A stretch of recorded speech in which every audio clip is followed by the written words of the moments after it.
Very warm welcome here to the podcast Skillionaires, the podcast that scales and with stories that stick.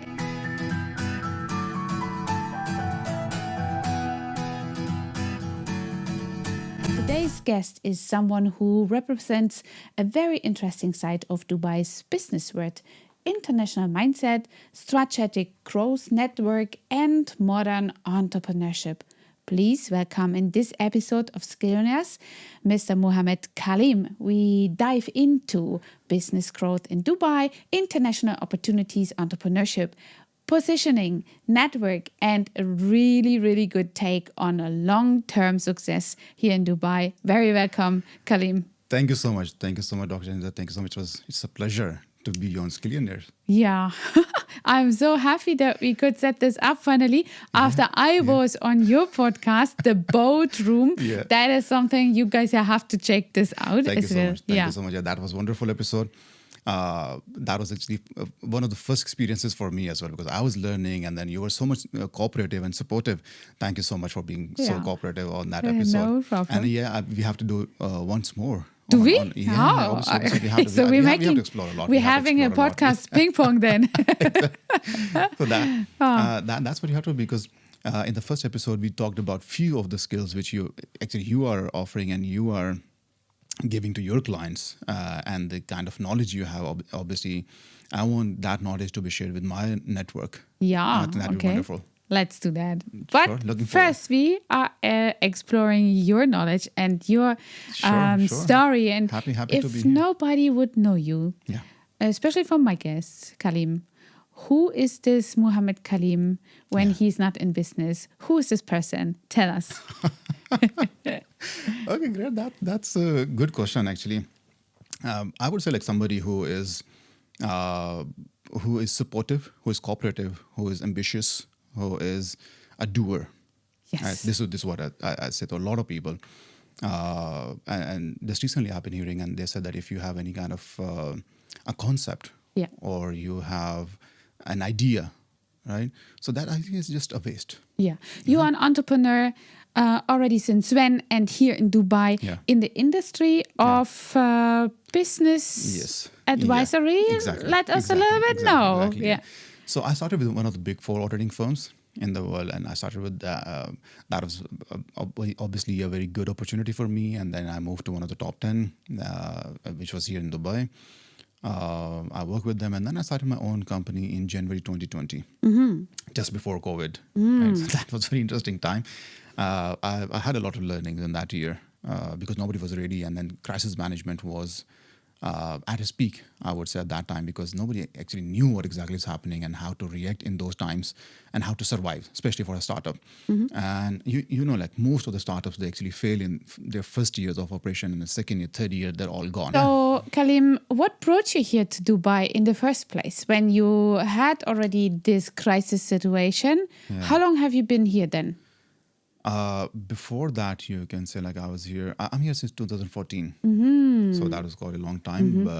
And what brought me over here was obviously ambitions, opportunities, because everybody knows that Dubai is a place of opportunities. If you have any kind of ambition, so this is a place where you can actually bring that into, reality. Exactly. So that was in my mind as well. When I came here, I joined one of the top 10s, and then I got the opportunity. I started my business. And then all of these challenges, learned how to, maneuver through those challenges and how to cope up with them. What kind of strategies a business requires to deal in such a situation, and especially being a business owner. So how you have to control your nerves sometimes, like that's a mindset, that's a positivity you have to bring in. And so there's war going on inside you, like what exactly you have to do and what you should do, if you have taken the right step or not. Yeah, business is war, isn't it? Business is war inside. Yeah. So, that was a very good learning for me. And once I was through those times, and then good times were actually waiting for me. And then it was just going on, and one employee, then 2, 10, 20, 30, 40, and so going on. Made some very good connections. Built my network online, offline, different platforms. And then, that has been journey so far. Yeah. So tell us exactly again in what industry you're working. You are business consultancy, helping businesses to grow, especially with my dark spot, the numbers, right? And I think this is the dark spot of a lot of people, isn't it? Yeah. You just mentioned the third year is always the hardest, where you can see if a business sustain and if not. Tell us a little bit out of your experience. So first part of the question. So I started being an auditor. So that was my background. So I used to help companies with preparation of financial statements and then auditing them and making sure the numbers they're reporting, they're accurate. And then I used to help companies with tax strategies, with accounting, business valuation. So I had a team, so they were taking care of all of that. And nowadays, personally, I'm working with different entrepreneurs because I feel a gap, like a lot of people, especially talking about the business owners. So most of them, they are not financially literate, right? So when numbers come in front of them, so it's really difficult for them to correlate those numbers and understand and tell the stories behind those numbers, right? Because numbers, they are telling you stories. They're telling a story. They're telling you past, and they are pointing you towards your future, like where exactly you're going. They are telling exactly what decisions you made when, right? Exactly. So what I usually say that for business owners, two things matter. Like it's one thing which is divided into two things, which is decisions, right? But I divide into two, which is timely and right decisions. So if you are making right decisions, but they're not timely decisions, then there's no use of taking any kind of decision. And if you are taking the timely decision, but that's not right, that's going to even cost you more. Right? So that decision has to be timely and right decision, then you can grow. And that's where I help now most of the entrepreneurs to understand those numbers. And even otherwise, I've been a huge advocate of, telling accountants and finance managers and finance professionals that you're not just number crunchers, you're not data entry operators or bookkeepers. Your actual job is to translate those numbers and bring those stories in front of the entrepreneurs, business owners, decision makers, so they can take those decisions, and that's how you add value in a company. Yeah. So just putting that data in an accounting software is not enough now for accountants. So you need to help decision makers make those timely and right decisions. You mentioned exactly that is a big part about making decisions, helping those entrepreneurs making decisions, and around the tax decisions especially. You must have a lot of people on around kind of international landscape, right? Yeah. Because Yeah. people who come to Dubai are having also, not always, but also a very strong tax saving and transition motivation. And does your staff always have the expertise in looking all of these different infrastructures of countries with their specific tax situation? Like me coming from Germany, this is per se very complex. How do you figure this out and help the client to get the numbers right and make based on that the decisions? So first of all, obviously we help them with the local understandings, what exactly is happening within this market. So they have to understand, and we make sure that they understand the whole process, how they have to enter, what are the things they have to take care of, especially from the financial point of view and tax point of view. And then it's all about strategies connecting those companies. That's if they have a group, so connecting that group, and then telling them that how, if they're earning any kind of income over here, is going to impact the taxes in their home countries, right? Or if they have any kind of operation somewhere else, so how those taxes are going to impact within UAE. Right? So there are a lot of strategies over there, and most of the people, they don't really understand. So they just say, oh, there are less taxes over here, so let's go over there and put all of our investments there. Yeah, it's good because obviously here you have opportunities, but if you are trying to avoid any kind of taxes anywhere else, so that's not going to happen. Right? Because these tax authorities, and even here the tax authority, they are so much efficient, and the systems are so much correlated with each other that they know what exactly is happening and how funds are moving around. So it's not just about less taxes, it's about strategies, and that's what people, they have to understand, that even if they're going somewhere else or if they're getting any kind of services from anyone, So what I say that just make sure that that person is knowledgeable and giving you the right advice. And sometimes I can make you happy by just saying that I can save you taxes, 15% taxes, 20% taxes in your home country. You're paying 30% here. You can pay only 9%, and obviously that makes you happy. But there's a different story behind. There are different strategies. Either you are a resident or a non-resident, so where you are taking those decisions. So a lot of things actually matter there. And that what you have to understand, and that your tax advisor has to tell you, like how the whole group structure is going to happen, and that what's the impact of the taxes in sitting in those strategies. That's very interesting and helpful for those people who wanted to make a decision. And to make the right decision, it is very crucial to have somebody who understands those numbers. I feel always a little bit, like a failure, an entrepreneurial failure, if I'm not getting the numbers right. But there are people out like that, like you, and you help with that on the professional side. How much do you feel always to educate your client? How much you think this is one of the also important points besides, putting a strategy behind the numbers and the story behind the numbers? First of all, thank you so much for asking this question. I've been waiting a long time so that somebody can ask me this question. Yeah, that's true. That's actually true. A lot of people, they don't really realize. Sometimes you're just looking for cheap services, right?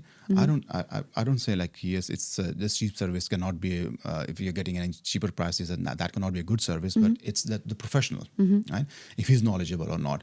And sometimes what we do, we take some decisions, big business owners, but when it comes to advice, we want to get it as in a very much cheaper prices, right? The price should be very cheap. Okay, you face this. We face this for this obligation exactly. You should take a sales training from me. That happens a lot. That happens a lot, and that's where most of the entrepreneurs, they have to understand that this is about their business. So if somebody's helping them in growing their business, it means that's the person they should be actually taking care of. Exactly. Right? Nobody and really. That person should not be cheap. And that person, obviously, if I'm giving you kind of advice, and I'm confident that this advice is going to help you grow your business, so I will not just give it away like for free.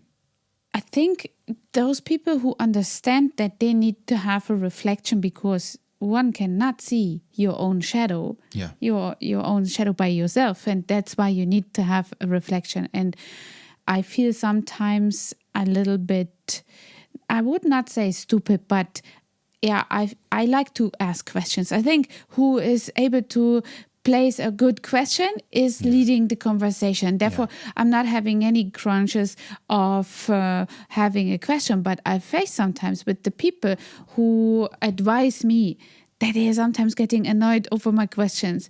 So how are you dealing, for example, with that? And I think those people who seek some services, some valuable knowledge and reflection from your side, they are not having any kind of questions of if it's expensive or if it's a cheap service. They only understand the benefit comes with your advice. The benefit comes with your answers of that to their questions. And so, how you deal with it. True. Obviously, it's about the communication as well. So if the communication is very much clear, so people, they understand the value. And that's what most of the entrepreneurs, they have to understand, that it's about the right person, the right advice, and obviously that comes with the right price as well. Right? So it's just sometimes because your whole business is dependent on that kind of an advice. Yes. So if you're looking for such kind of advice, so you need to find that right person. Right? You need to connect with that person, and the person who is selling those services, obviously that person even has to connect with that person, has to give the personality. So this is what I'm bringing in. This is the kind of value I'm giving, I'm bringing in.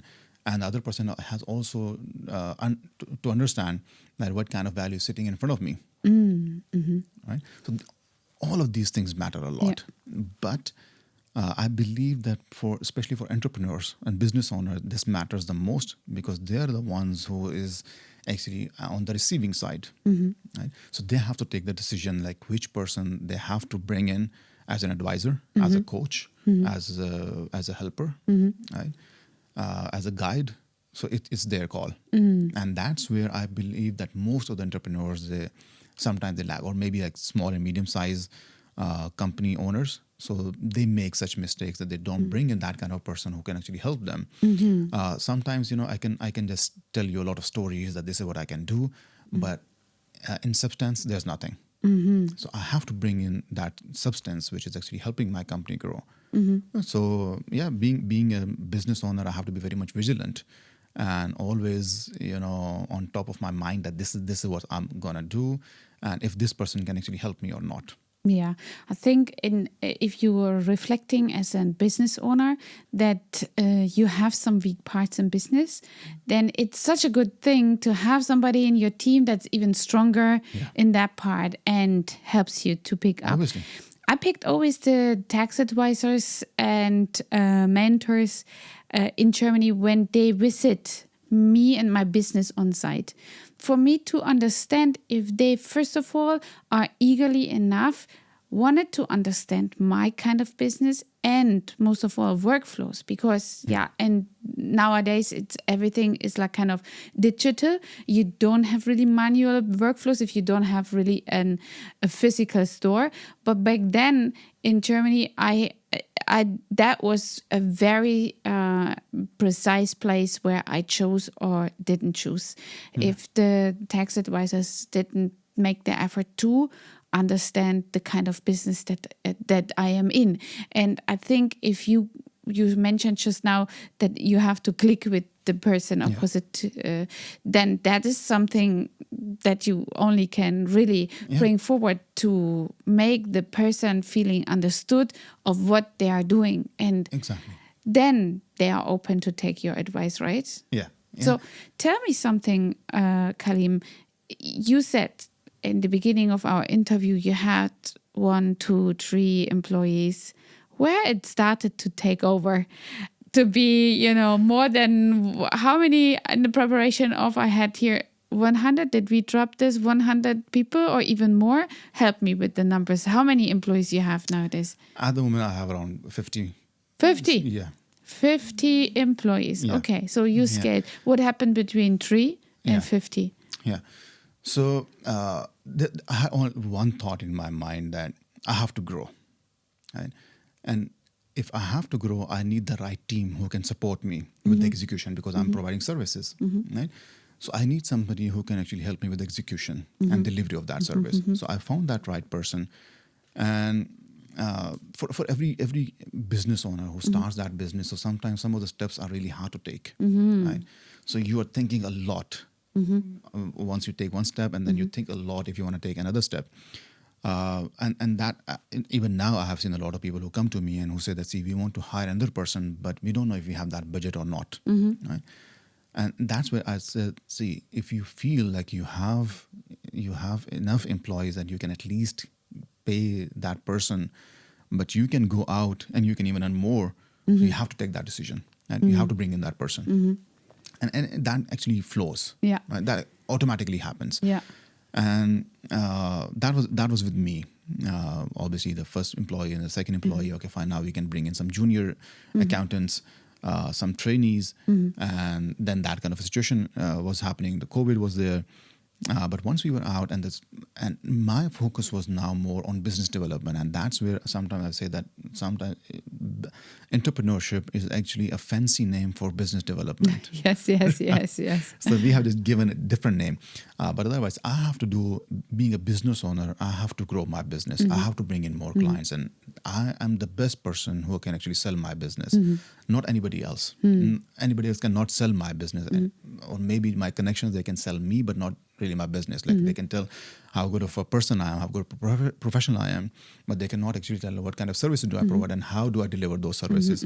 So this is what I feel like most of the entrepreneurs, they have to understand, that some of these decisions, they are difficult to make, but your basic job is to bring in business, right? And you should develop a team, and that team should be helping you in execution. Right? That's how you grow. Otherwise, I have seen a lot of business owners that they are involved in the daily operations, and they operations, get stuck exactly. of it. Yeah. So they get stuck. Another point of view, like most of the businesses, I tell them, let's see, you have to focus more on your business and let somebody else handle your accounting and your taxation. Right? You have people in the market and they're ready to help you. And if you're just sitting there taking care of all the notes, like what exactly happened and putting all the description that I made this expense for this thing, and for this thing, and then drafting all the invoices. So you're just wasting your time. So you have to weigh your time, like if that's worth it or not. Because maybe if just to save 3,000, 4,000, 5,000 dirhams a month, maybe that's at the cost of 50,000 dirhams a month. You can focus on building those connections and building businesses, and you're focused on something which is not even worth it. So we have to get that direction, and if you have that direction right from the beginning, you will definitely grow. That is something you mentioned earlier. I think always this is such a big mindset shift of entrepreneurs. When I hear what you just said, we wanted to grow, we wanted to employ, but we don't know if we have the budget. And then I'm thinking of, what do you think is the budget of an employee? How much will it cost not to employ somebody to help you to execute? How much it costs you to sit there and do it yourself, to save on that money, which you actually don't save, because your entrepreneurship hour is much more valuable, and you're losing so much time and money by not making those connections, by not making, bringing people in, building the trust with your potential clients and with your network. And if this is all not happen, no employee can do that job of you. So it's always working on your business, much more valuable. Nobody else can do that. You have to do this yourself. And that's when I always find myself in a situation when I hear people saying that, oh my God, let me educate you and give you a mindset session. Entrepreneurship is all about mindset. This is something totally misunderstood. They only think that employees are coming with those kind of, expenses, but not with the kind of opportunities. So I never count my employees as an point of expenses, always as an investment. And always I resource, calculate. I always calculate what would I lose if I would have to do this job now? Yes. You're actually calculating that opportunity cost. Exactly. And a lot of people are fainting sometimes, thinking they don't know, or they are taking this out of consideration, or they simply put this as an excuse there because fear is still too big to make a decision. And then it's important to have somebody like you who's talking over numbers. Because, on some people's minds, there are only these logical reasons. They have to understand the logical part to make a decision. Not only the feeling. And rightly said, because entrepreneurship, that's getting over some of the fears. Right? Because you're not exposed to those kind of things or obstacles. Right? You're not exposed to that. So once you have that, so you have to make it as an opportunity. Right? So you bring those opportunities, and then you need to know like how I can make those opportunities convert into success, business success. So that's what you need to understand. And if I'm bringing one employee, let's say I'm paying 10,000 dirhams, so now I should know like this is my target market. Right? I have to focus on the target market, and I have to earn this much money. I have to bring in this much business so we can cover all of these costs. So that's my job, and that's how I grow. So it's all about the mindset. You see, if I want to grow, if you don't know the path towards a success, obviously then people like me who can come in, people like you who come in as an advisors, and we cannot just, especially if I talk about myself, I don't just help my clients just understand numbers, but I tell them that this is how you manage your employees, and this is how you manage your staff members, or your clients. That's how you can grow your business, and these are the platforms which you can use. And this is what exactly you have to do. You have to build the trust, and how you can build those trusts. And this is the platform, and this is the way how you can do that. And that's my job, right? To give you that direction. and obviously those directions, because I have been through all of those things. I have been exposed to different kind of threats and obviously opportunities as well. Yeah. So how to, gain on those opportunities. So that's what you have to learn. Very good. Kalim, when you just said that you scaling your own business, you're helping people to scale businesses, also you get yourself with strategic exits involved, right? Yeah. So you also help your clientele how to have a good exit strategy. Yes. Doing it yourself with several businesses, you are involved in many other things. Yeah. So tell us a little bit, what is a good exit strategy?